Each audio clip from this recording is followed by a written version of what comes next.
Hi, and welcome to the Debrief, Carolina Journal's weekly recap of everything happening in public policy and politics right here in North Carolina. I'm Donna King. I'm editor-in-chief of the Carolina Journal. Stick with us. We're going to be talking about a lot going on, bringing it to you each week.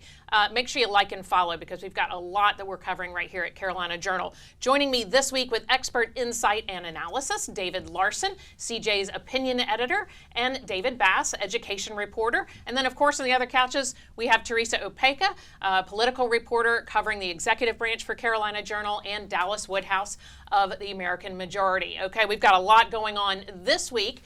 Former Governor Pat McCrory has gotten involved with a new group called No Labels. They're petitioning to try and get on North Carolina ballots. What would that mean to you? Who are they? What do they want? We're going to be breaking all of that down this week. Plus, the latest on North Carolina's U.S. senators are fighting the Biden administration about changes in mortgage policy. Plus, why Justice Morgan, Democrat Justice Mike Morgan, may be jumping into the Democrat primary, why that could be good for Democrats and good for the system. We'll be talking about that. Plus, 2023 may turn out to be a transformative year for education in North Carolina. Okay, a lot going on. David Larson, let's start with you. Tell me a little bit about what this new group, No Labels, means. So No Labels is a group that has some Democrats like Senator Joe Manchin of West Virginia and Joe Lieberman of Connecticut, I believe Connecticut, and then also Republicans, including Pat McCrory of North Carolina, our last governor. And they formed to try to, there's some division among the parties and they want to find some areas of commonality. And so they are considering actually now they've been around for 14 years, I believe, but they're considering now putting a candidate up in this next election after seeing polling that high 60% of people don't want either Biden or Trump. So they said if it turns out that the people nominated are Biden and Trump, they will run a candidate. I'm going to speak to Pat McCrory a little bit more on that another time, but he told me they're polling pretty well, but one thing they're having issues with is getting on the ballots in some of these states. We do have a little bit of a clip of, I believe he talked to a news agency. Let's take a look at that and hear what he had to say. A Republican, but I'm still registered Republican, and I plan to vote in the Republican primary. But I'm a strong proponent of the possibility of a third party for the presidential race, especially considering that 65% of the voters do not want either Biden or Trump in the race, which means the two parties are not listening to the vast majority of American people. And if that happens, we'll put another ticket on to give the American people possibly another choice and a better choice who could win. Of course, our biggest challenge is in getting on the ballot in all 50 states. And right now, North Carolina Elections Board is doing some political maneuvering, and as they have a history of doing, and not allowing No Labels at this time to get on the ballot, despite them verifying that they have all the signatures. They're making up rules as they go along, which is against North Carolina law, and they're also working against the Constitution of the United States. But you have some national fingerprints on some very powerful Washington groups that are trying to influence some of our board members and possibly other elected officials in North Carolina to prohibit competition in our state. Republican. So that was our former governor, Pat McCrory, and he's talking about the State Board of Elections has put up some roadblocks in their opinions. They had more than enough signatures to get verified as a party, and then those signatures have now been verified, but they've been waiting over 3 months to get certified as a party, and it has some echoes back to there's a lot of controversy in 2022 when the Green Party was trying to get a candidate in the race against Ted Budd and Sherry Beasley, and it took them, they had to go to federal court to finally make it happen. And there's, accusations of partisanship. So he was saying this is actually happening across the country. There was a meeting of 40 Democrat high-level strategists that met in D.C. Washington Post broke, they said they're meeting specifically to say how to stop No Labels from getting on the ballot, because they think there'll be a spoiler and elect Trump. Okay. So, and that's really disgusting. I will say, sort of in defense of Republicans on this in general, of course the Democrats control the State Board of Elections here, but Republicans have several times in the legislature and successfully made changes to make it easier for third-party candidates to get on the ballot. They facilitated the Green Party getting on the ballot in 16 and I think 20. And we have loosened those restrictions. If they belong on the ballot, they should be on the ballot. That doesn't mean that every crackpot who says he wants to be on the ballot ought to be there. There ought to be some qualifications. But if they meet them, they should be on there. More voices are good. Now, I'm suspect in the long run. I'm now in my 5th decade.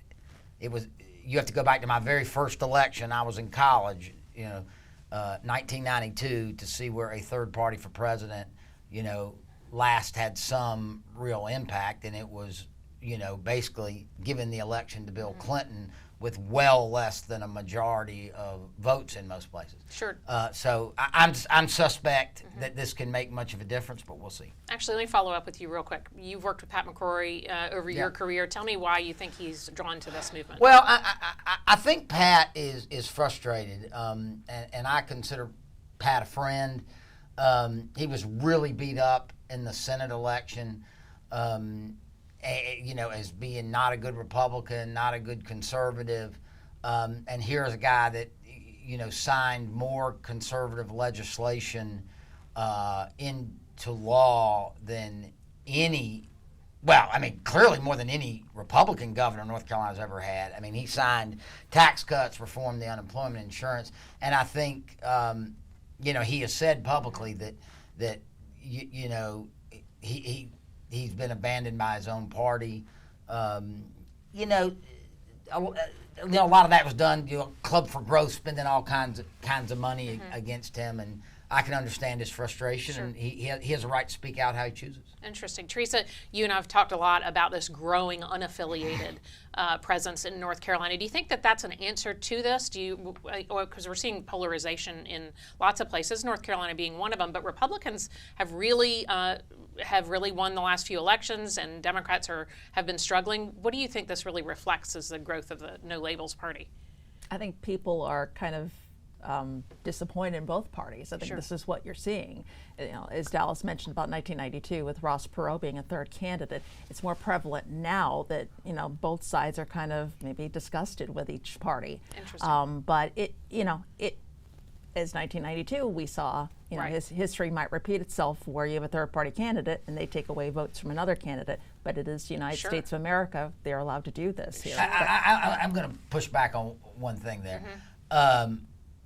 The rise in unaffiliate registration has little to do with people being frustrated about both individual parties. The rise in unaffiliated voters is a societal trend where people are not affiliating with anything. That's why the JCs, the Lions, the Kiwanis are dropping. Non-denominational churches are growing faster than denominational ones. Most people that are registered unaffiliated are somewhat loyal to Republicans or somewhat loyal to Democrats and are not open to voting for a third party and won't be. Sure, and we're seeing things like school choice is pulling people from every party and finding that middle ground, right? Right, yeah, absolutely. I think, and it is, to what Dallas was talking about, just because you have a larger number of unaffiliateds doesn't necessarily mean those people don't have an affiliation toward one party. A lot of times they are partisan in how they end up voting. So you might have somebody who leans Republican who's still unaffiliated, just doesn't want that label. One thing that would be interesting to me is if there is a viable third-party candidate at the national level in 2024. It's a very different world today than in 1992. That's true. And I do feel like we're a lot more divided than we were even back then. So to see what the pathway would be for a more moderate kind of approach like that, it'd be interesting to see how that would. All right, so where are we going from here? Go ahead. Yeah. I was going to say they would likely play a spoiler role, I would guess, kind of like Perot did or the Green Party did in the past, but it's unclear to me exactly who they would pull more from. The Democrats seem scared that they'll be pulling more from Democrats, but people like Joe Manchin aren't exactly far left people that are pulling mainstream Democrats, and being with McCrory and other Republicans, I don't know, it could be interesting to see who they're exactly going to pull from. I was going to say the last thing though, they're going to have, the Board of Elections is going to have a meeting on it in August, and their main concern has been that it's not clear what the purpose of this party is. Okay. And so they've, What part of that is in the law? Apparently, I was gonna say. they wanted to see what materials did you hand to these people in order for them to sign. And so the No Labels Party provided materials and said, here's what we gave to them. Right. And they're like, it's just not clear. To me, the purpose of a pretty party is subjective. to elect candidates. And so Yeah. that's pretty obvious. But they're going to hold That's it up. absurd. That's what they're holding it for. That's why Let they me have tell it. you, this is why the Republican legislature is doing something good to try to make the Board of Elections evenly divided between Republicans Yeah. and Democrats, because that seems to me, an abuse of power. Right. And we've seen that this court will do that. This elections board will do it. I think this is one reason I think this idea that no labels gets on and it hurts Biden. I mean, I don't know of any state that doesn't have some third party on. Libertarians are in, Green Party's in, Constitutional's in. I mean, New York Right. has all kinds of things. We'll have at least 4 or 5 selections Sure. for president in North Carolina, and 94 to 97% of the votes will go to the 2 major party candidates. Right. We'll be following that really closely. Teresa, I'm going to come to you now. North Carolina Senators Budd and Tillis are pushing back on the Biden administration with mortgages. The Fed is in our pocket again. What does this mean? Yeah, so under the guise that they're trying to help low income people with bad credit scores. Okay. So what the Biden administration did is change the loan level protection or loan level price adjustment. Okay. Is what it's called. So it's a fee you would pay, I guess? Yes, Okay. sort of, like the fee structure, Okay. basically. They wanted to make it more equitable for people who have bad credit scores, make home ownership easier to get a loan, per se. So what Budd and Tillis signed on to is a Middle Class Borrowers Protection Act Okay. that would reverse this action. Yeah, but, and good for them, because I think here's the important. Let's hear more about it real quick. Yeah. Well, I think that's what I say. I think Yeah. the important thing to remember here is what Tillis and Budd are saying is that you are making people that have good credit pay more for those who Right. have bad. Yeah, exactly. Right. So basically that, I did talk to a mortgage loan officer here Okay. in Raleigh, and he explained a little further that it's not really a new tax, it's not a new fee, it's just that the gap is actually getting smaller between someone with bad credit, someone with higher credit. Okay. And what's going on is people with the lower credit, they're not taking advantage of this because this is strictly for conventional loans. Oh, so they may not qualify for it in No, the first place. right. So Okay. they're already staying on FHA and USDA loans. And what's happening with people who do qualify for conventional, who typically put down like a 20% down, Sure. a down payment on a house, they're now going to FHA loans, so they don't get dinged with this. Right. So it's having the opposite effect. And who were the winners with this? Fannie Mae and Freddie Mac, the federal government. They're Right. getting more FHA applications. Right. Yeah. Now, things like this really are complicated, and Yeah. we were just talking about. But you can boil it down to this. What's that? And that is, should people who have played by the rules and been responsible for their finances have to pay higher mortgage rates to subsidize those people who have bad credit Right. and are a higher risk? I would ask the Biden administration to let 2006, 2007, and 2008 housing right. crisis policies have them back. Sure. We have the graphic actually that shows how it breaks down. If you want to, you can probably pause it, see where you fall in here. But that's basically what's happening is that people are leaving the conventional loan Right. framework, right? Right. Yeah. Yes. So you're not going to have as many people. More people are going to be paying in if they stay in, and they're going to find alternative ways to do it, which may have another housing bubble. Yeah, that's exactly the point I was going to make is Sure. that, I think there's a lot of effort to put kind of social justice and political correctness Right. into things like, loan risk and that kind of thing, which is what led to Fannie Mae and Freddie Mac and, mortgage, the derivatives and all the things that hurt the subprime. So I think you saw that with Bank of America recently, said they're getting out of a lot of the conventional loans and they're going to do loans in Black and Hispanic neighborhoods only with this certain program.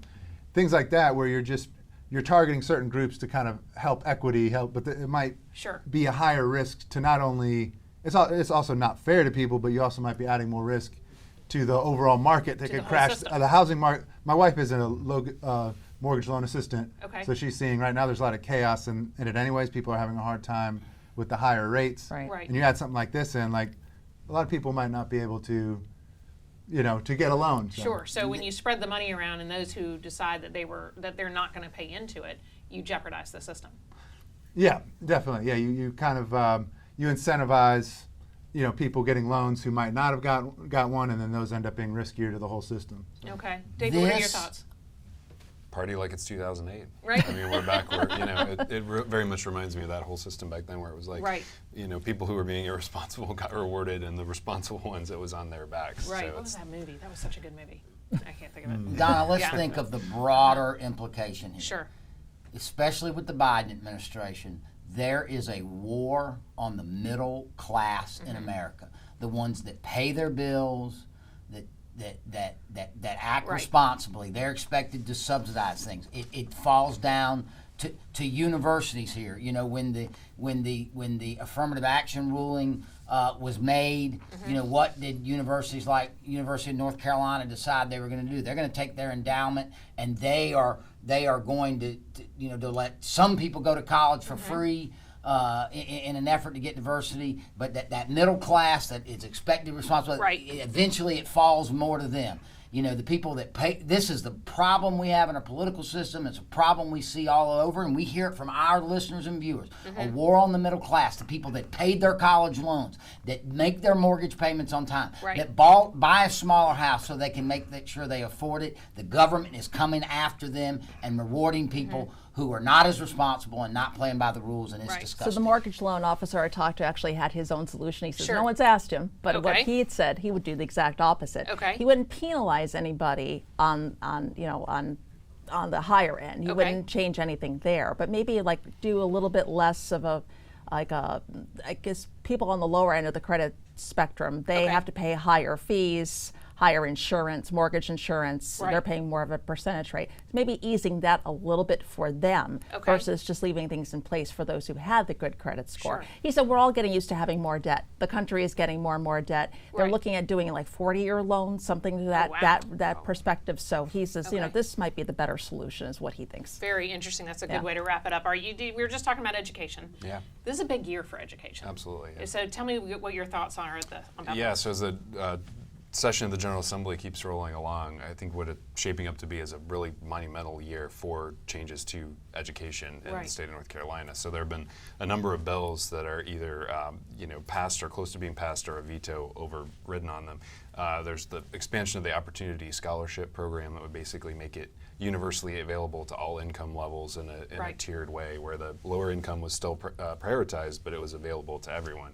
So you could send your child to a private school if that's your desire, so school choice there. There's a lot of expansion and strengthening of charter schools, changing some of the governance structure for them, getting rid of some of the regulatory roadblocks to expand those and have those do well across the state. There's also the Parents' Bill of Rights, which would obviously hugely impact public schools and how things are taught there, and parents' access to know what's going on actually in the public school system. Those are just a few of the bills. A number of others, though, that are just kind of setting up North Carolina to I think, really lead on education, along with a handful of other states across the nation. So it's shaping up to be a monumental year. Probably will be with the new supermajorities. We have some data actually that we were sharing with you, and it's hard to argue with these numbers. This is a clear majority that supports the idea of school choice, but we're not hearing that from the Democratic Party. I mean, with the way it's phrased politically, you would think that it was more of a 50-50 issue, when it really is. I mean, the vast majority of people, including what are constituents of the anti-school choice people, a lot of times, so minorities, African Americans, Hispanics, very much favor school choice. And even with that latest poll there, most Democrats do as well. So I think when people really understand what school choice is about, understand the concept, they're very much in favor of it. These are not controversial ideas, except with the hard left education establishment who believe the education system is theirs. And they do not believe Republicans should make any adjustments because they are in charge, and they are being taught differently. But it's a constant drumbeat for more money. It's a constant, and control, and unions. And thank God we have elections, because this shows that elections matter and elections have consequences. And the fact is, we can have healthy, strong charter schools, we can have healthy, strong private schools with choice, and we can have re-energized and improved traditional public schools. That's what the Republicans are doing. And I agree with Bass and his good work documenting this is going to be a phenomenal session for education reform from a conservative point Sure. of view. Teresa, you've covered a lot of what Governor Cooper does. He talked about that. He talked about, anti-school choice things even on national platforms. Why do you think he's deviating so far from what's clearly the majority of his party on this issue? Like you said, I think that's people who are donating the money to him, and Okay. that's a key factor for him. Right. I mean, every day, I think he just had a press release yesterday, again, attacking this point about how, there's public schools, the teachers are against this, but I mean, he's drumming that in almost every chance he gets. Sure. I think it's his donors is basically. Oh, that's what he's- interesting. That yeah. makes sense, Yeah. actually. Yeah. Yeah. What are your thoughts? You've talked about him with that.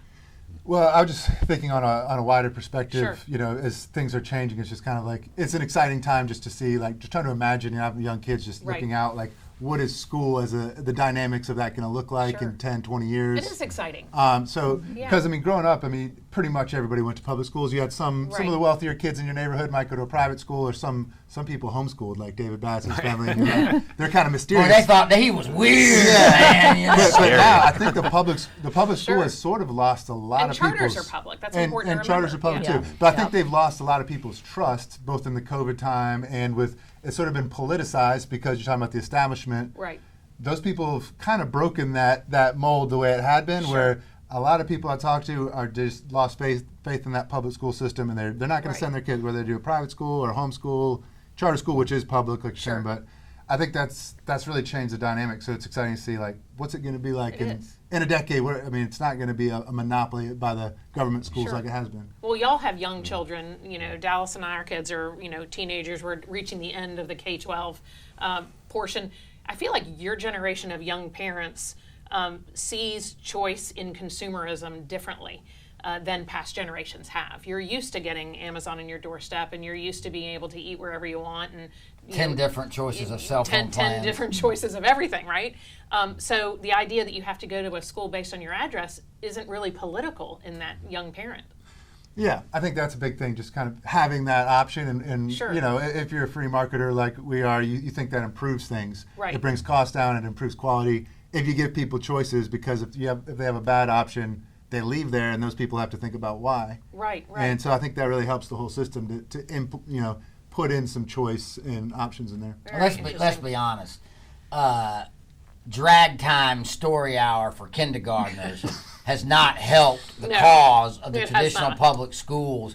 Basically, they're saying we're I going don't to think have they're doing that in public schools. That's The the libraries. public well, libraries. the libraries Yeah. or At have- Winston-Salem Well, who School knows? they though? did. Oh, at they high did. school. You're right. but There was. That's right.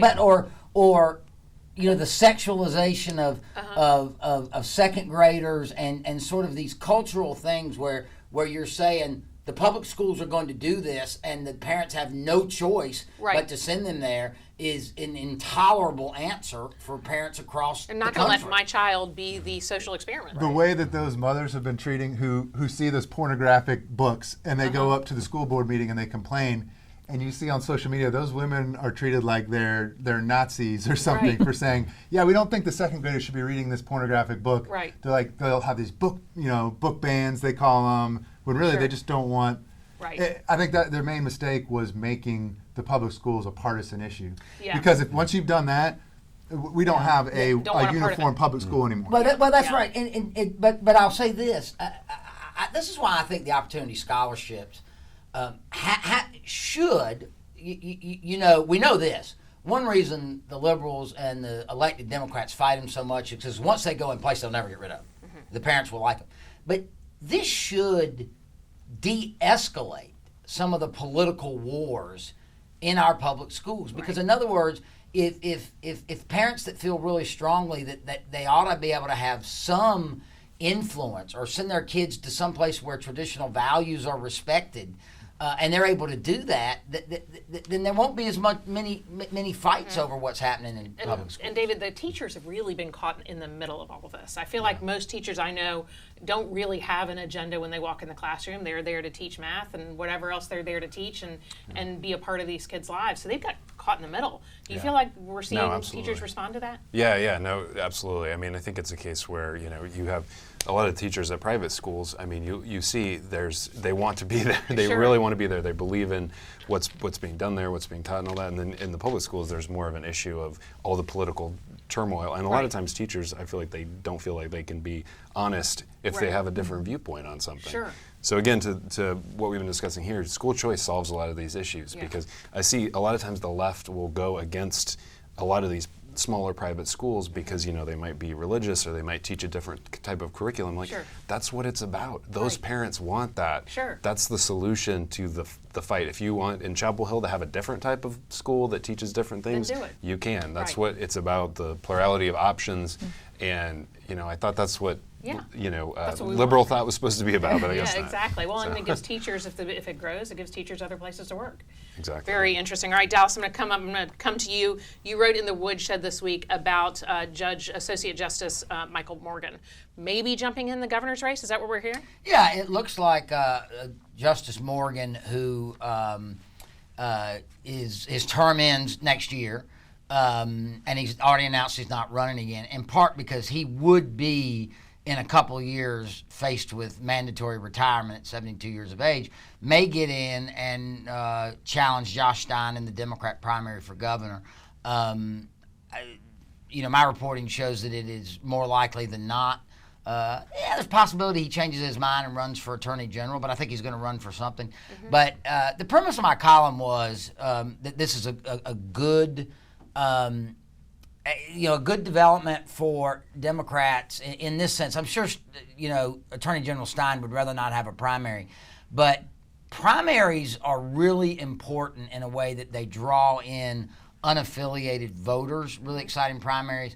In 2008, we saw the very exciting primary between Barack Obama and Hillary Clinton, drawing all kinds of unaffiliated to pick a Democrat ballot. And what happens is once they do that, they stick with your team in the fall. The reverse happened in 2016 when I was executive director of the Republican Party.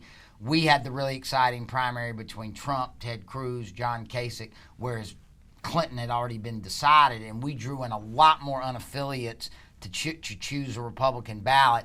And then no matter who they voted for in the primary, 75% of them stick with you and vote for you in the general election. So I think an exciting primary would be good for Democrats, because right now it looks like there won't be one for Biden. There wasn't going to be one for governor. The Republicans will almost certainly have the more exciting primary in North Carolina, and that is one advantage for them. But I would just say that the other important part of this is that with Morgan going off the court, it opens the possibility that former Chief Justice Cherie Beasley, who lost a very narrow race for Chief Justice by 401 votes in 2000, lost a close race for U.S. Senate in 2022, could actually be appointed by the governor to go back on the court, finish, the year and a few months term, and then could run to be on the court again, and she would by far be the Democrats' strongest opponent, and I believe she would have a very good chance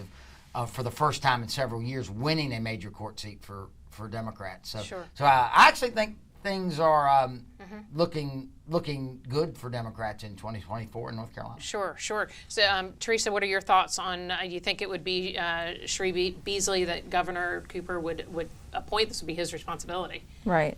Yeah. Yeah, I think that's a really good Sure. yeah. And then she would analysis from Dallas. Right. Yeah, definitely. Yeah, interesting. What are your thoughts on this column? It was a two-part column that you can see on CarolinaJournal.com, a full analysis of this. It reminded me Thomas Sowell, who's an economist from North Carolina. He had a saying about, there's not always silver bullets. It's usually trade-offs. Right. And I think a lot of, to Dallas's column, maybe a lot of Democrats would look at, another Josh Stein having an opponent that would be negative, if you just see it as a trade-off. Like now we're going to have money being split, votes being split, maybe some negative words back and forth that could distract. But there's always other elements under the surface to take into account, like will Cherie Beasley, will that help secure them another Supreme Court seat? Will that make more independents vote for us down the line. So The other I think thing is it's good for that. Stein, Yeah. Stein could very well face Mark Robinson in the general election, our African American lieutenant governor. And, you know, African Americans, while they still overwhelmingly support Democrats, are becoming more comfortable with Republicans. They've been moving the Republicans' way in the last few years. And so Stein has got to figure out a way to contrast himself and attack his opponent without offending the sensibilities of African Americans. So gaining some experience doing that in a primary could also be beneficial. Very interesting. So what are your thoughts on this? My big thing, I mentioned this on the show a couple months ago, Sure. but it's just going to be interesting to see how Josh Stein, if he is the nominee, or even in this primary, how he performs as a very much a big city Democrat in a statewide race like this, because the last few successful governors, Roy Cooper, Bev Perdue, Right. Mike Easley, they've been from out east. They've had some of that rural appeal, and Josh Stein is very much the big city lawyer type. Right. So to see now, I don't know, maybe the electorate He's has raised a changed, ton of money. right? Yeah. And the electorate's changed even since 2016. Right. So that might be a new dynamic in North Carolina where you see even more. You know, the urban areas are moving even more blue, and the rural areas more red. So Sure. just be interesting to see how that Donna, plays there's out. another lesson here. Okay.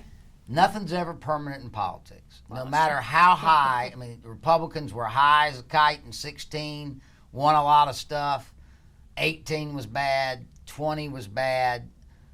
22 ended up being a really bad election for North Carolina Democrats. They lost the ability to block vetoes.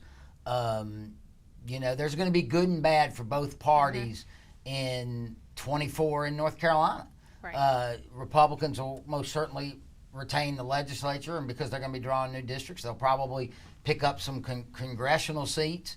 They also could be wiped out in the top races in North Carolina, and Democrats could have a real resurgence. They could hold the governor's race. They could pick up the lieutenant governor. They could hold the attorney general. As a Republican, I worry about that. Might be the case if Trump's at the top of the ticket. Mark Robinson's been very closely aligned with Trump. So Right. if they both have sort of endorsed each other and are, Yeah, you that's know, right. could they drag each other down? Or Yeah. I mean, I think the district, the legislature, and the congressional seats will still be theirs, but it's only a seat or two sometimes between. That's right. I sometimes mean, supermajority and not. So the question of the 2024 election when it comes to governor is where and what do the Trump Cooper voters do, and there, you know, that's not a majority of the electorate, but it's enough to make a difference. Enough. Absolutely. All right. Well, those are just some of the stories that we've been following on CarolinaJournal.com. Check out our website because we're going to be doing this all week. Lots of interesting stories, good opinion pieces, great political cartoons. And tune in, like and follow the Debrief here. We're going to be bringing it to you each week. I'm Donna King. Thanks for joining us.